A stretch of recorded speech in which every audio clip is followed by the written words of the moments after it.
Welcome to the final video of the Burley Damascus cleaver. Thank you for all of you that have watched my past two videos. This will be the final one, do some of my fit and finish stuff. I did forget to film the quench. It's not that big of a deal though.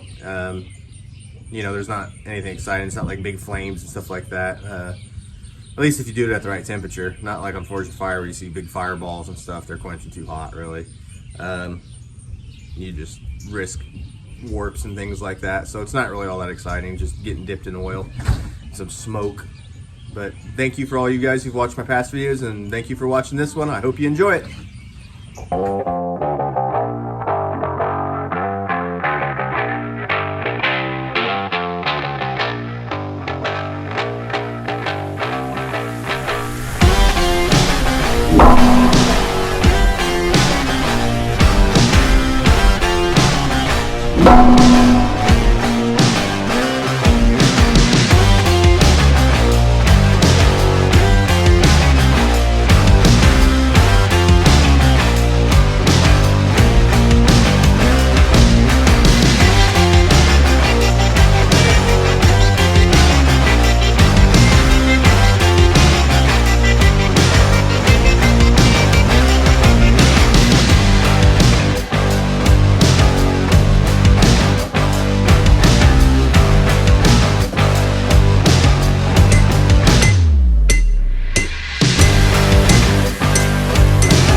So this is the knife after some of the forging. I've got the general shape. I did cut the back part of the knife off to get that angle in it.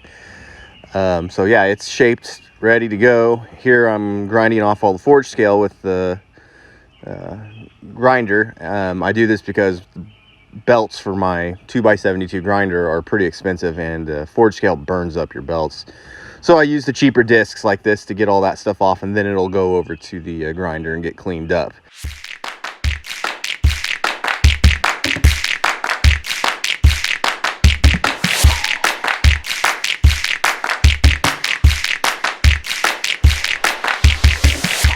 Got the knife rough grounded 120 grit, pretty much shaped out for the most part of what I'm gonna go with. It's beveled, you know, did nice little gradual, it's a convex edge, and we're gonna go ahead and stick it in the acid and just kind of see what the pattern is that we've got there so far, and then I'll probably take it up to 220 grit.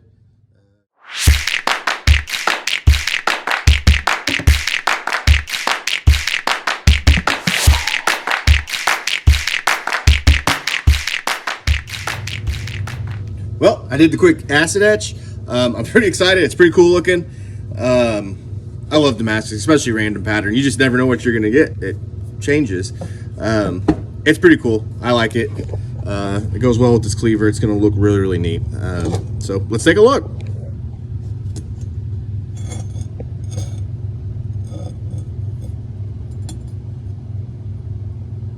Yep, there it is. So I gotta drill some holes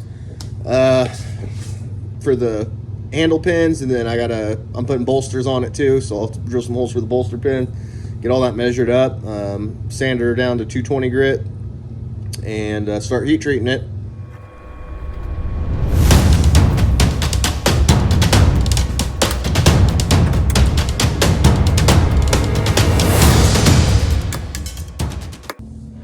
So we got everything marked up. I forgot a step. I'm going to put mosaic pins in it, so I need to go through my pin stock and see what I've got before I drill the holes for the handle, because obviously I need to know the circumference of whatever tube I'm going to use. So I got to dig through my little box of pins and see what we can find.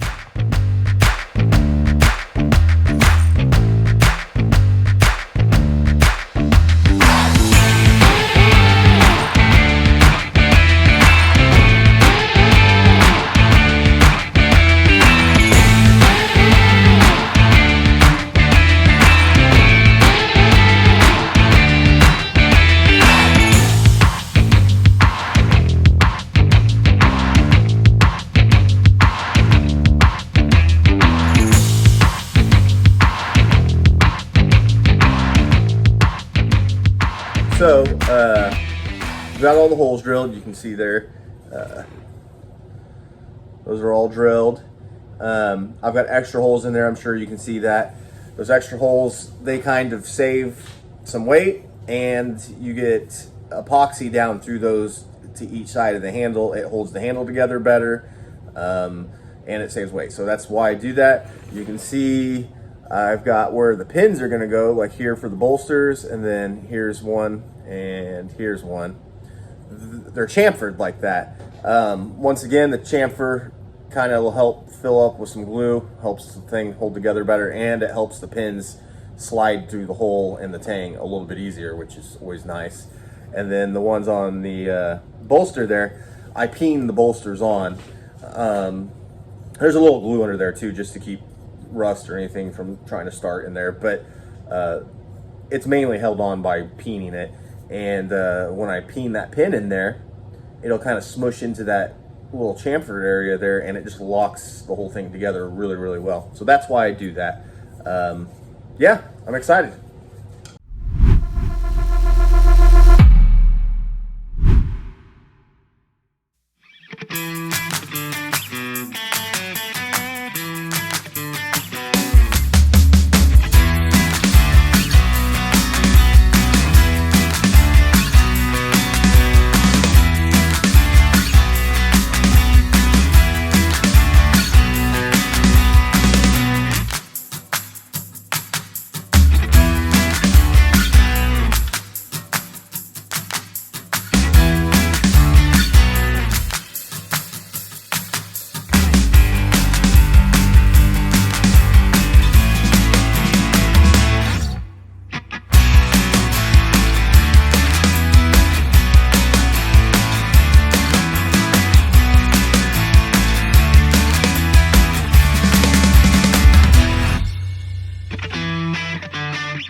Well, I've got the knife hand sanded.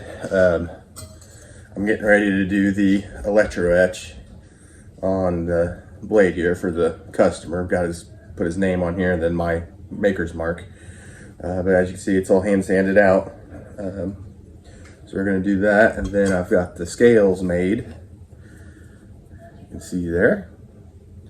And those will be ready to go on. I still have some sanding to do on the edges here, and I got to put holes through them for the pins to hold the handle on.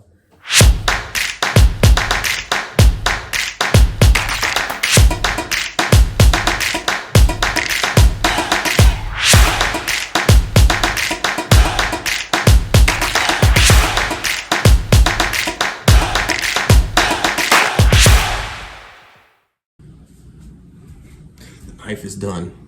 I got it finished. And that last picture you saw the coffee etch, that was the final pattern of the Damascus there.